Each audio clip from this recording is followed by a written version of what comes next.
Today on the Topping Show, Elon Musk roasts BBC in an interview, Bud Light executives are furious and worried, Lego gets political, Apple ramps up production in India, NBA is on hiring freeze, you can now trade stocks on Twitter, Hyundai and Kia are being sued by US cities, Trump is suing Michael Cohen for $500 million, Zelensky apparently embezzled about $400 million, Bud Light hypocrisy is brewing to the surface, all of that and much, much more on the Topping Show.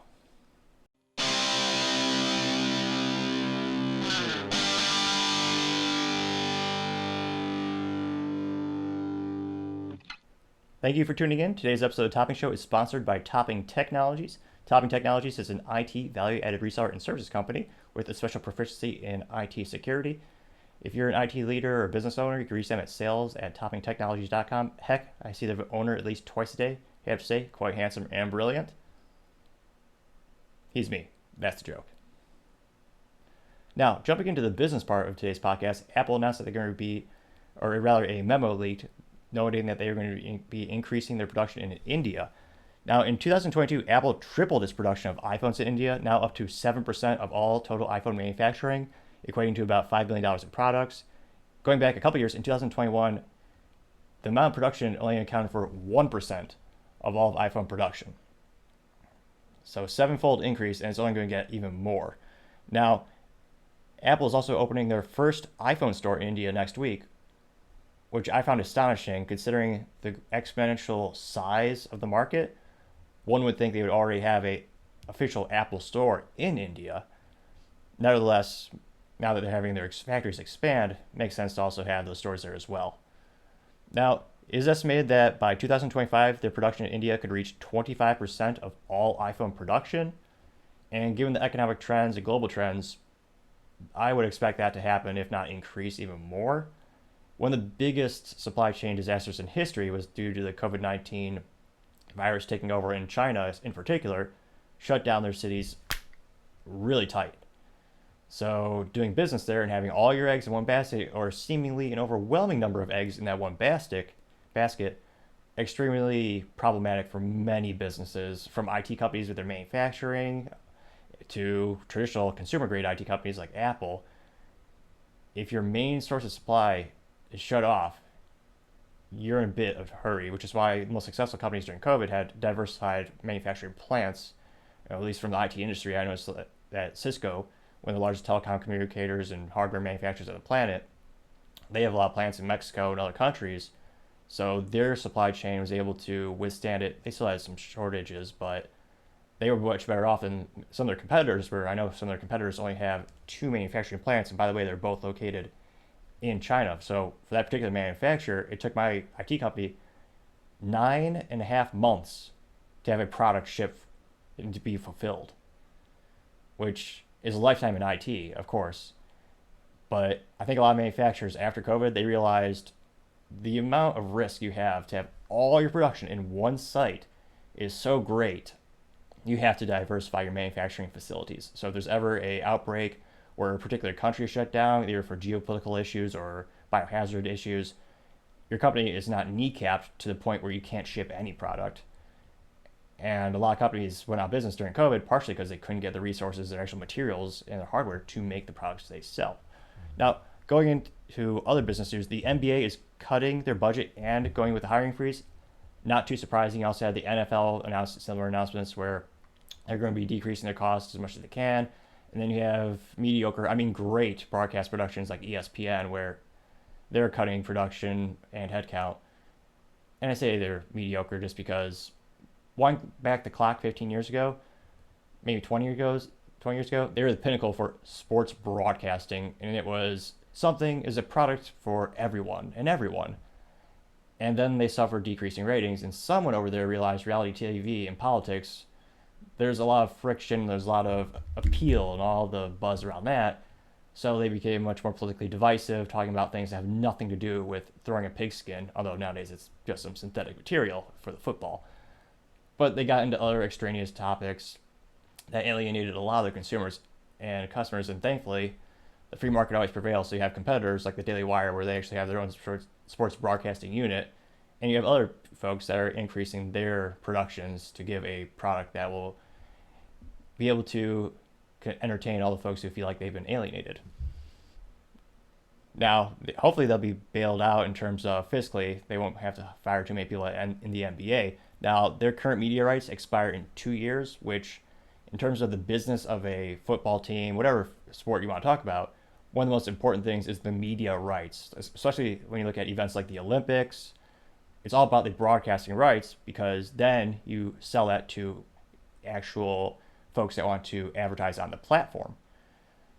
So you see that with Olympics, you get one broadcast that has exclusive rights. Then all of a sudden, PepsiCo, Coca-Cola, all these companies, they go to that particular broadcasting company and say, hey, we want to be on that, and they sell that, so then they make a profit from it. Now, the NFL recently made a deal worth $113 billion. Now, that's not just for 1 year, that's all the way until 2023. But that does give you an estimate of just how much money and how important those rights are for broadcasting the product being the actual show, or in this case, the game, whatever you want to call it. Now, other interesting upbeat business news, Twitter is now adding a stock trading part to their app and their user experience, further going to Elon Musk's long-term vision of having a one app that could rule them all. Can't help but think he might be a fan of the Lord of the Rings, with the one ring to rule them all. Nevertheless, great idea to try to keep someone on your platform and enable them with further features and functions. Now, in particular, they rolled out the feature a couple days ago, and they partnered with a company called eToro, E-T-O-R-O. They were founded in 2007 over in Israel, and they're one of the largest popular online brokerage firms with 32 million global users. And this will give folks the ability to not only trade stocks, but also crypto and other online assets. So it'll be interesting to see what Elon does. He also there's an article in which he said the company is close to breaking even, which from a company that was losing billions of dollars from their previous, what's a nice way to say moronic, foolish CEO and leadership, where they clearly didn't care the company was bleeding so much. It'd be interesting to see how they're offsetting this cost. Nevertheless, if he can bring it back to just break even, he may very well make this more profitable sooner than people were thinking, which would be quite impressive. And another great example of eliminating bureaucracy, which, depending on what the company structure is, more often than not, the more bloated it gets, the more inefficient and expensive it becomes. Twitter had about 8,000 employees a year ago before Elon bought it, and he shaved it down to 1,500 employees. And anecdotal evidence, my own personal experience, it's the same damn experience, if not better, than when you had all those teams working. That's a big air quotes, because they also have all those funny videos where they had that one gal famously with a vlog where her job, a day in the life of a Twitter employee, she put this out for the world, almost as if to brag, but she ended up looking like a lazy moron, to say the least. So her day in the life as a Twitter employee before Elon bought the company, she went to work for a 15 to 20 minute meeting, and the rest of the day, she was in the office, that is true, but she went to a spa, they had an on-site winery, a yoga class, nothing to actually do with making the product better for the end users, just being a wasted sunk cost. And of course, based on the geographic high cost of living, those folks are making $250,000 plus a year, plus stock options and every other, and healthcare benefits, which is astonishing. Anyone could afford to be in business in the San Francisco Bay and the Silicon Valley area, because there's a lot of those costs. There's a lot of talent there. That's why they have the businesses there. But yeah, Elon laid off a majority of those folks, and guess what?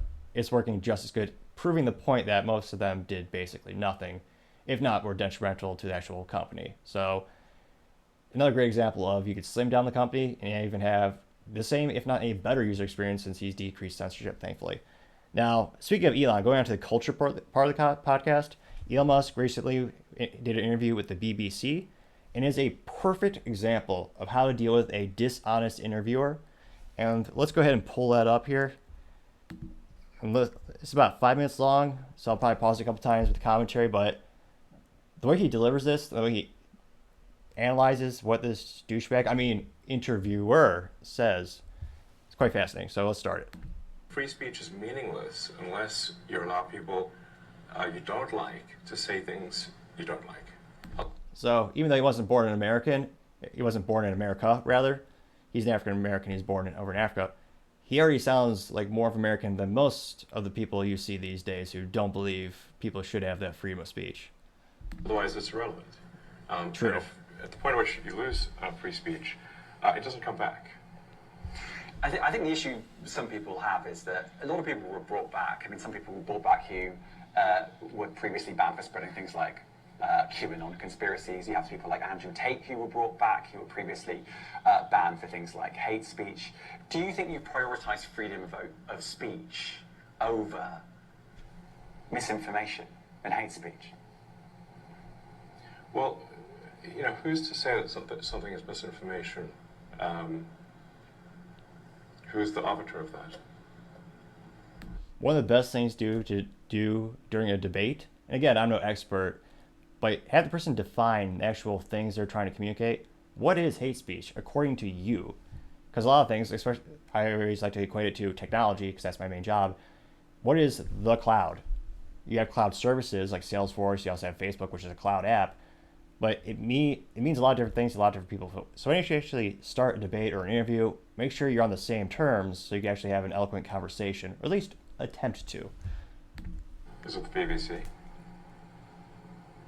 You're literally asking me? Yes. Well, no, you are the arbiter on Twitter, because you own Twitter. Yes, I'm saying, who is to say that one person's misinformation is another person's information? At the point at which you said that there is, this is misinformation, like, who is going to decide that? You accept that misinformation can be dangerous, that it can cause real-world harms, that it can potentially cause... Yes, so the point I'm trying to make is that the BBC itself has, at times, published things that are false. And eventually we'll get the picture-in-picture, but this interviewer looks like he has the most... His view on his face is the embodiment of douchebaggery, if that is a word. Check and let me know if the comment section that's an actual word that you can use in Scrabble. But yeah, that's true. During COVID, a lot of the media companies and even the government, they changed the definitions seemingly on a weekly basis. So what was banned yesterday is now fact today. Great book is 1984. Every American should read it. Everybody should read it. Do you agree that has occurred?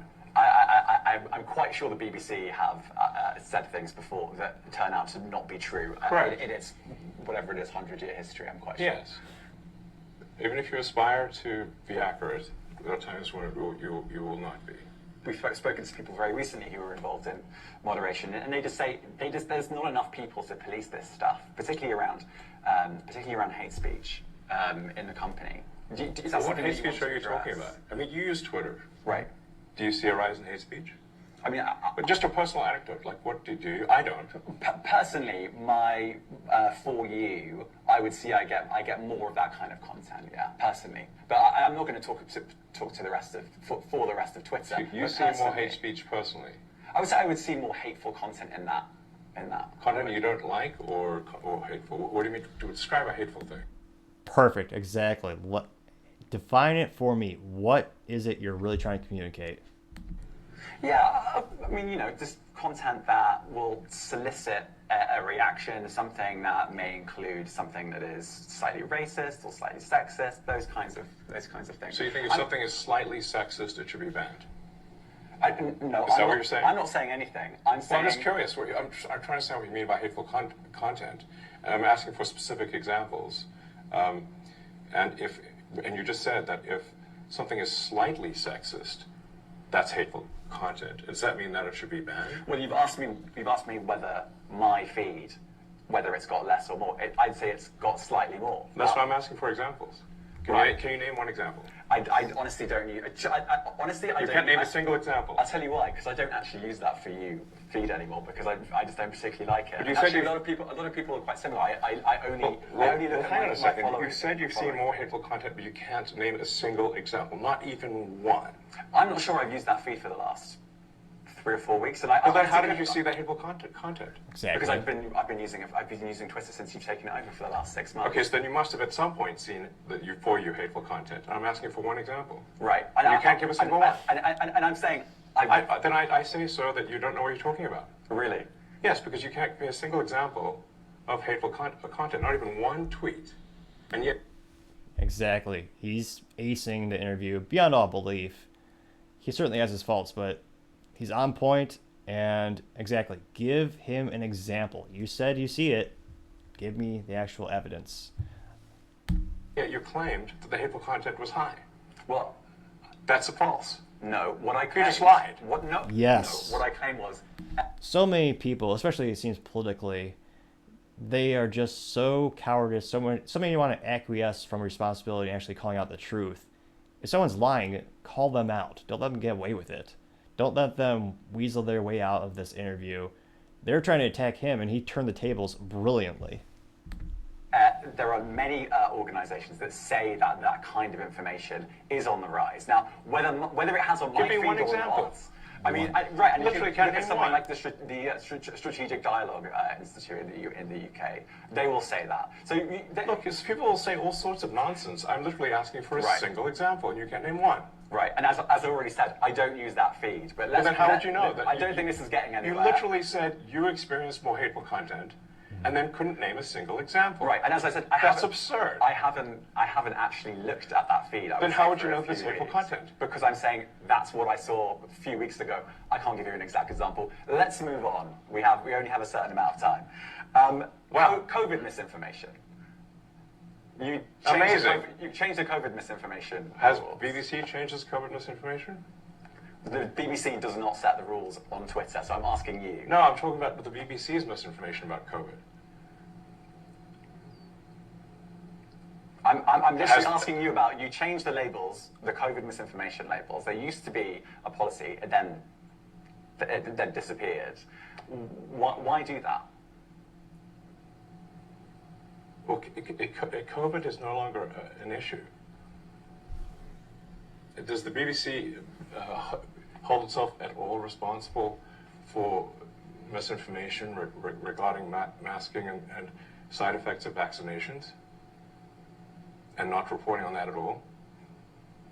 And what about the fact that the BBC was put under pressure by the British government to change its editorial policy? Are you aware of that?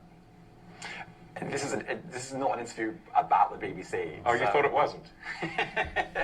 And I see now why you've done Twitter Spaces. I am not a representative of the BBC's editorial policy. I want to make that clear. Let's talk about something else. You want to I'm talk about the interviewing you BBC? too. All right, let's talk about something else. You weren't expecting that. Perhaps one of the best interviews I've seen in years. Now, other interesting culture news. We'll see. Perhaps this will become a business blunder long term. Now, Lego is getting political for reasons. Now, historically, they never get political at all because they make Lego bricks, which you can make anything from. One of the most inclusive toys in history, one of the most successful toys in history, in fact. It's lets the child's mind go through any creative process they want. You can literally make anything. It's one of the greatest toys ever. And in the past, they never got involved, including as things as simple as the military. So they would never, and they still actually canceled recent military techniques. There was going to be the Osprey helicopter plane looking thing. But of course, that's a military plane. They doctored it up on the packaging, so it was supposed to be a rescue one, but because the primary use was military, they canceled it. And growing up as a kid, I remember the most coveted things in Legos were the gray bricks. Because if you have those bricks, you make, battleships, tanks, you can make the cool aircraft carriers, planes, military. And for a long time, and they still don't. So they had an interesting change. And in terms of politics and religion, they have only ever gotten involved once in their history, as far as I can tell, when it comes to your religious portrayals. And it's kind of an underwhelming design. And bear with me, this show is getting more resources, and the more folks who like, subscribe, and comment, by the way, click this button to help us out, the more I'll be able to invest in editing tools. But for today, we have the fanciest technologies known as cardstock and colored paper. Now, this is the one time Lego got political. This was in 1958, so quite a time ago. And there's not even a cross on this, but this is a church. So some of a church from, I believe, 1700s. And there's not actually a religious icon, but it was portrayed. This is a church. So this is historically the one time they got involved in politics. Now, they've pulled products before. During the BLM protests, which some turned into riots, they actually pulled the police Lego sets from the shelves during that time period. Now, recently, they came out with a new idea with collaboration with the LGBT community. Now, this was their Instagram page, which is followed by kids, and they created a slideshow of being A to Z of awesome, a alphabet of builds created by LGBTQUIA plus sign Lego fans. And I had to squint to reference my notes. But nevertheless, so they have this presentation of products. I don't think you can buy them in stores, but they're creations. And it also goes against the grain. This is a quote from Lego. Quote, Lego isn't involved in any political views, unquote. Historically, I would agree with that.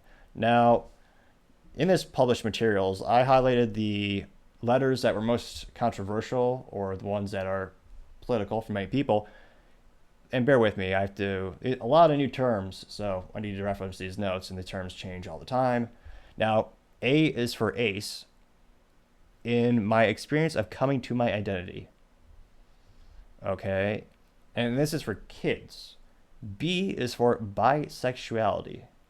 It's not always a path you start and finish on. It's something you are, and it's not linear concept. It's open and overlapping. So before these kids know anything about sex ed, relationships with the opposite sex, or before they know any of those topics, they're seeing this. Now, proceed throughout the alphabet. C is for cis, coming out. Quote, to me, coming out represents a new journey stepping forward into a more colorful world of possibilities, unquote. G is for gay. I is for intersex. L is for lesbian.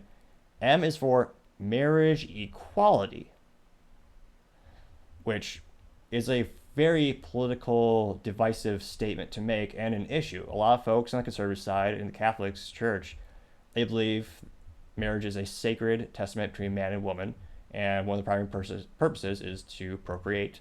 Now, you have the folks traditionally on the left who think marriage is anything and everything involving love. So it is a political issue, and Lego is putting this out there on their Instagram, and in doing so, they are endorsing that particular political issue. Next one, N is for non-binary,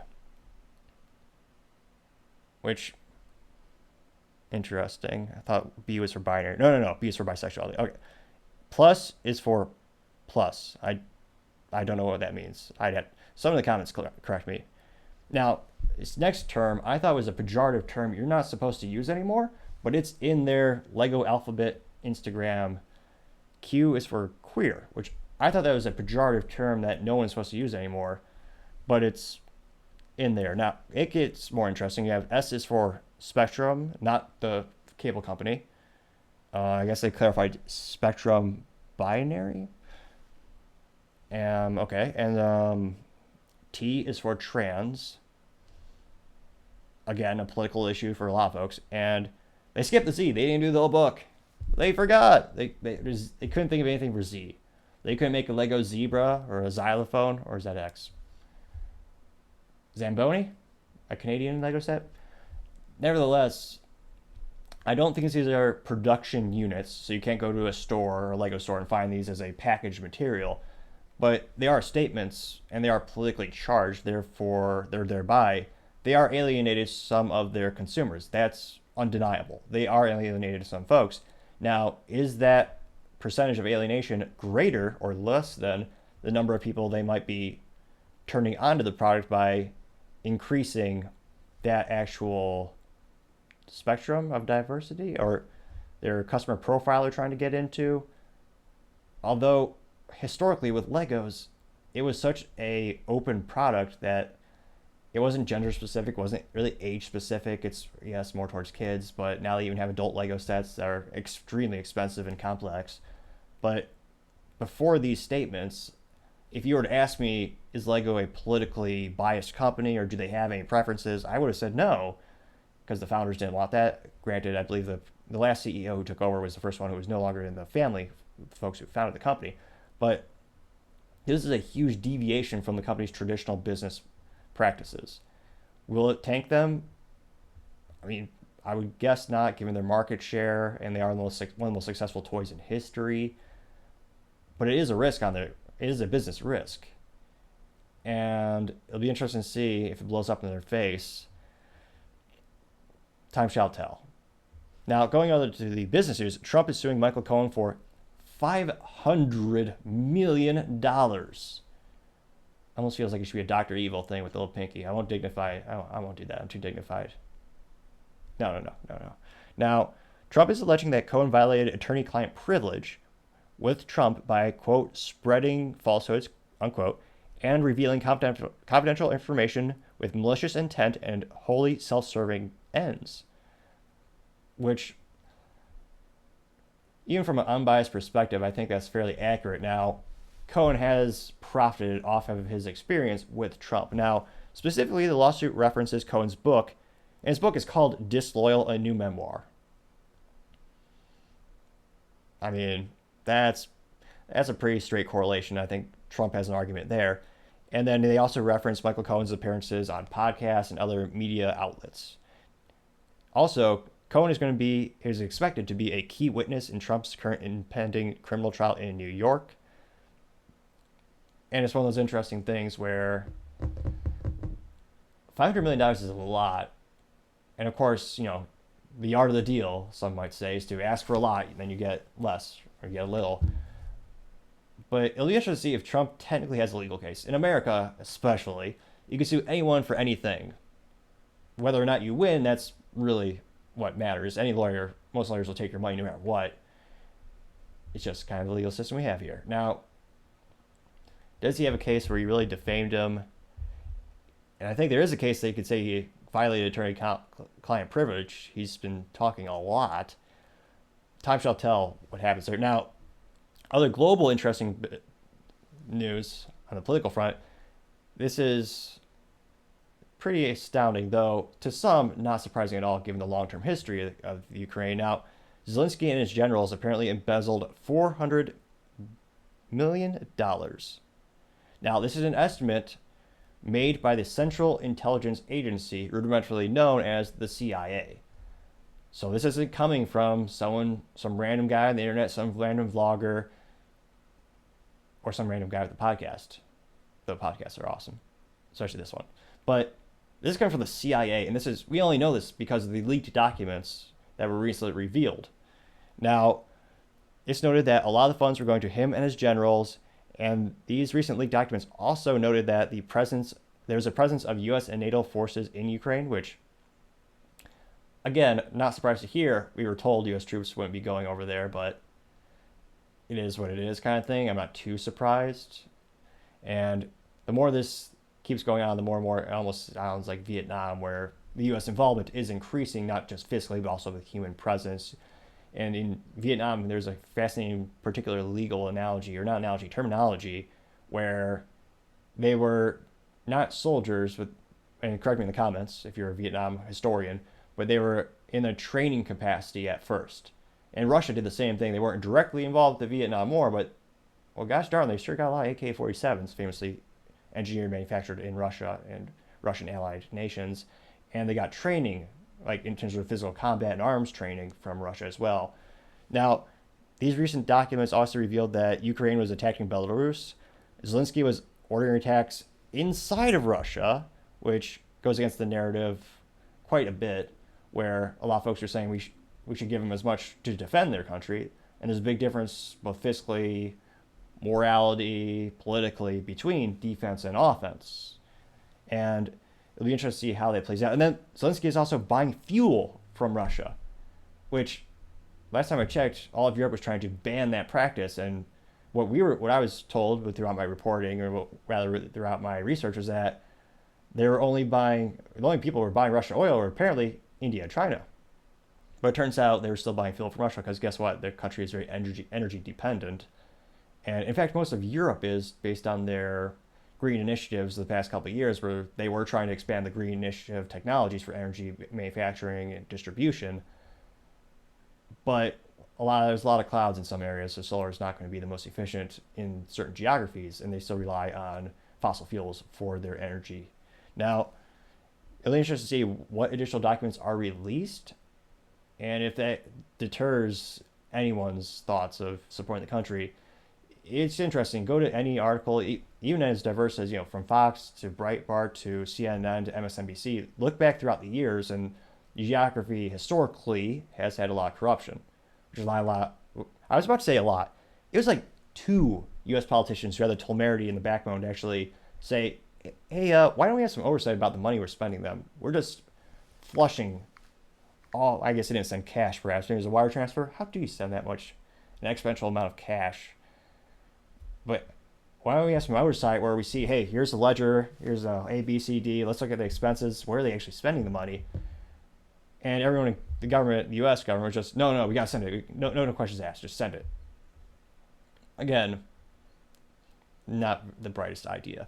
Now, going on to the business blunder of the day, it's hard to deny Bud Light, the blunder is brewing. Now, a couple things have happened, not only physically, but also personnel. So, the Bud Light hypocrisy, the first thing, their VP of marketing, the brilliant Alyssa Heinerscheid, who probably was on LinkedIn as listed as a she, her, or he, or wait, sure, her, not her, she, her pronouns. And on LinkedIn, she bombastically, in her actual bio, like the 1 or 2 sentences that everyone sees, even if you're just hovering over the profile, is first female VP in, and I don't know if it's specific to Anheuser-Busch, but in the brewing industry. Very proud of that fact. And her whole initiative, her idea was Bud Light was a old bad brand for frat boys. There's some truth to that. It is for frat boys. You don't see a lot of billionaires drinking Bud Light, perhaps, some might say. But she specifically called out days before the partnership with Dylan Mulvaney, which led to controversy, that she wanted to get rid of that frat boy brand. That was not an appealing thing, she thought, therefore it was a bad thing. Now, the most informative photos came out, and it had, spoiler alert, it was pictures of her being a frat boy. I guess in her instance, a frat girl, if that's a thing. Again, Urban Dictionary, I need to utilize that more to understand culture. Nevertheless, she was drinking beer, also known, I didn't know if this is actually Bud Light beer, but she was drinking beer out of a condom and doing the typical college shenanigans, embracing that very culture she set out to apparently destroy. So, hypocritical? Absolutely. And now it's actually being revealed more blunders behind Bud Light. Now, stock is averaging about $5 billion less in value, which is an interesting thing if you try to quantify the actual value of a stock. It hurts everyone who owns the stock because guess what? If they try to sell it, it's worth less. So it is kind of weird to think of this stock is worth all these billions of dollars because it's all is publicly traded. Anyone can buy or sell it. It's going to be rough to try to sell it because it is worth less. Now, this is thanks to the independent reporting at the Daily Wire, great conservative media company out of the Tennessee area. Well, that's where the headquarters is. I believe it's Nashville in particular. But they provide some exceptional on-the-ground reporting that I could appreciate. Now, they have an unnamed source at Bud Light saying that, quote, no one at the senior level of the company was aware of Bud Light's polarizing partnership with Dylan Mulvaney. Dylan Mulvaney being perhaps the most viral person on TikTok, having over 10 million followers, getting endorsements from all the major brands for more money than I could possibly fathom, I believe. And Dylan Mulvaney is known for, quote unquote, transitioning from a he to a she. I forget his pronouns or her pronouns, but he grew to fame he was a Broadway actor for most of his life, and then he had the idea, or was inspired, or again, the vernacular is all new to me, but Dylan chose to document 365 days of being a woman, where put the camera on himself or herself, whatever, I forget what he goes by these days, it changes, but it was a documentary every day of talking about Dylan's life as a woman, and he'd do very stereotypical things in such fashion. And brands are throwing millions of dollars at Dylan because millions of people are talking about Dylan, they're tuning in. And the VP at Bud Light thought, this is a good idea, our current clients will love this. Nevertheless, perhaps the biggest business blunder in history, right after Coke nearly bankrupt themselves by introducing New Coke. Granted, they're not going out of business, they're extremely diversified in the number of beers they brew, is also geographically with their sales. But now they're saying the execs had no idea this is going on. They're scared to all hell because their sales are dropping precipitously. You have more and more. And again, this is very similar to a automotive manufacturer in the distribution of making of the product. So look at General Motors. General Motors is here. They manufacture the car. Now, they can't sell to direct to consumer, so they sell to a distributor and or a dealership. The customer then goes to the dealership and they buy there. So they are indirect sales model. You have a quote unquote middleman. Now, this also means that the sales figures from the parent company or the actual manufacturer, they're delayed. Because their customer doesn't buy today, they don't care. They got the sale from the middleman, the distributor, or in this case, the brewing, like a bar or a distributor for Anheuser-Busch. So there's not a lot of known. They are publicly traded, so we'll see their fiscal quarter results. But they're getting a delayed amount of data. So we have a lot of anecdotal data that is coming to light. Now, in particular, there's a bar called the Case and Bucks in Missouri, and they noted a 40% decrease in Bud Light sales. And if you look at, this is especially a blunder because historically someone actually looked into their political donations to further prove the point of who they used to cater towards, and they did donate more to GOP candidates. Granted, they also donate to Democrats. That's part of what a business does. Hedge the bets is also a classy or cliche saying, but no matter who wins, you want to make sure that they are in favor, or rather they have a positive light on your business. They see the importance of you doing the local employments, what have you. And of course, they hope for some favorable legislation, traditionally speaking. Now, so they're donating more to the GOP traditionally. They completely alienated that particular segment of the brand, and they are starting to lose money because of this. Time will tell the actual fiscal amount that the parent company, Anheuser-Busch, is going to suffer. And another part of the business blunder that's developing this week, consumers are now becoming more and more educated on the parent company actually diverse portfolio. Because to just protest one beer, that's not going to have it'll have an effect, but this company brews 50 beers globally. They're globally owned by InBev. Now, the U.S. Anheuser-Busch is what many people know. They own many brands as well. But now people are starting to realize that this same company brews Budweiser, makes sense, Budweiser, but they also figured out, wait, what? They also they brew Stella Artois, that's the same company. Michelob Ultra, same company. Busch Beer, same company. So this blunder is being exemplified by many people are realizing the other brands that they control, manufacture, distribute. So now those brands are going to be boycotted as well, most likely, by conservative folks who are not appreciative of this particular perspective and endorsement that Bud Light chose to go with. And because the sales are getting worse and worse, and the execs' big oversight or lack of oversight on their part, marketing is one of the most important things a business does. It's the reason I have a little sticker on this laptop. It's the reason I frankly like to dress up in a suit for my day job and for the podcast. It's a certain brand of professionalism I like to embody, and it's also comfortable. I actually like wearing a suit. Call me crazy, but you'll see me at a grocery store actually shopping in a suit. Granted, I only make trips on the way back from business meetings. Nevertheless, it's a key component of the business, and they took on this marketing campaign that alienated their core clients. And they're losing more money. So they're the business blunder of the day, bar none. Time shall tell if they win sometime. Maybe we'll heads up and let me know in the comments. I'm always looking for feedback, which is why I moved the laptop so you can see more hand gestures. Maybe we'll call it Feedback Friday in the future or something to that effect. But maybe we'll have an award for business blunder of the year. Let me know in the comments if you think that might be a good idea. Maybe we have a vote on the Twitter or YouTube or wherever we post the most. But yeah, that is bar none the business blunder of the day. Thank you everyone for tuning in today. Cannot thank you enough for your comments and support and feedback in the video chats and the comments. Thank you again. Don't forget to like, subscribe, comment if you haven't already. And don't forget to tell your family, tell your friends, tell your coworkers, heck, tell your enemies, tell anyone and everyone to stay safe and fight the good fight.